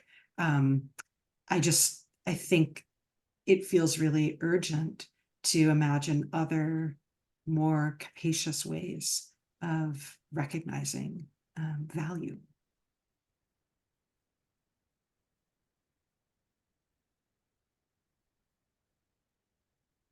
Well, thank you for answering the questions. We have Elizabeth Allison, the chair, to, I guess, offer some closing words. Thank you so much, Erin. And huge thanks to all of our presenters in this panel and the other panels throughout the 3 days. And before I sound very final, I do want to point out we have one more session this afternoon beginning at 1 Pacific time with our alum Max Sovin. But at the close of these structured panels, Max's session, I think, is a little more fluid. I wanted to offer some words of thanks and recognition, because this has been an absolutely incredible 3 days of so much insight and provocation and deep thought and generous and courageous sharing.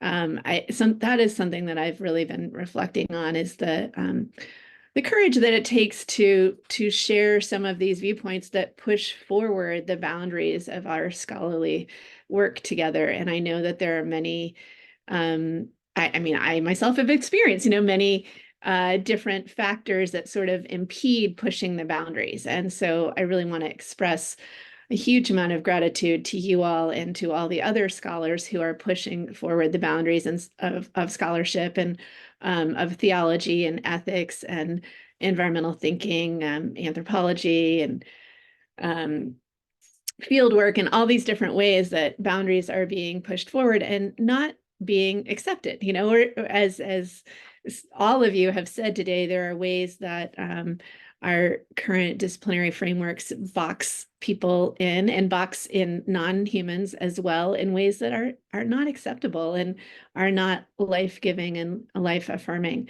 So I'm just so grateful to see and hear so many scholars pushing the boundaries in different ways that move us all toward more life-affirming and life-enhancing pathways, ways of being, ways of thinking. I'm going to try to verb my language today. I don't know how successful that'll be, but that's such a provocative challenge to try to take up. And I've also been really grateful over these past 3 days to hear so many of our non-human kin invoked and brought into our conversations from the beginning, with fungi and mushrooms and nettles and shorelines and fire and today dirt and viruses and crows and rocks. And so I felt that they were really a live part of our conversation. And I think that's something that we in ecology, spirituality, and religion are really interested in promoting and sharing and learning and understanding, is how we can be in conversation with our non-human kin, not projecting, not assuming, but in open sharing and dialogue. So I'm really grateful for how that all came together. And I do have to share that in my neighborhood right here, there is a murder of crows, resident friends. And yesterday morning, they were really upset because there was a juvenile hawk at the top of the redwood tree where they usually hang out, and they were really mad at the hawk. So they were hanging out on other trees, shouting at the hawk, and then they finally chased the hawk away. So maybe there's a metaphor there about some kind of oppression or patriarchy or something. But I mean, I love hawks too, so I don't want to go too far with that. Anyway, I am so grateful to all the presenters for their really rich work, the dialogue between the presenters, taking the time out of your very busy schedules to share your path-breaking work. And I'm also really grateful to the many offices at CIS who have supported this event, including the Provost's Office, the Office of Diversity, Equity, and Inclusion, the Advancement Office helping us secure funding, the online learning team, and Ben Klein-Suzuki helping us do this online event and public programs, and the Communications Office for helping us get the word out so that people could attend. Really appreciate the work of our panel moderators, all of whom are doctoral students in ecology, spirituality, and religion. Erin Vigil, who's here, Dakota Limon yesterday, and Andrew Scanlon on the first day. And we are also so grateful for our Ecology, Spirituality, and Religion students and alums for their ongoing inspiration and dedication to moving this field forward, to building a more just and resilient world for all beings. I'm very excited to hear from Max Sovine, an alum from our program, this afternoon at 1 o'clock. Max will be speaking about Spiral Journeys, an initiative to incorporate spirituality and ecology in end-of-life processes. It's really an interesting innovation. And then I'm grateful for Shmi Giratana, who we heard from yesterday afternoon and Monday afternoon, who was really the initial intellectual instigator of the summit almost 3 years ago, when Shmi was the program coordinator for Ecology, Spirituality, and Religion with me. And Shmi did a ton of work on this project before getting promoted to Director of Student Success, where they are flourishing. And then Charlie Forbes ably picked up the work that Shmi had initiated and has brought all of you together this week to share ideas. And I feel like it's been a really rich intersection and interconnection of ideas and dialogue. So Charlie has done such a masterful masterful effort at constructing this wonderful week that we've had together, and I'm so grateful for all of his insight and his outreach and his connection to everyone. And he's managed all the details, and it's just been completely marvelous. So big props to Charlie Forbes here. So grateful for all of his work.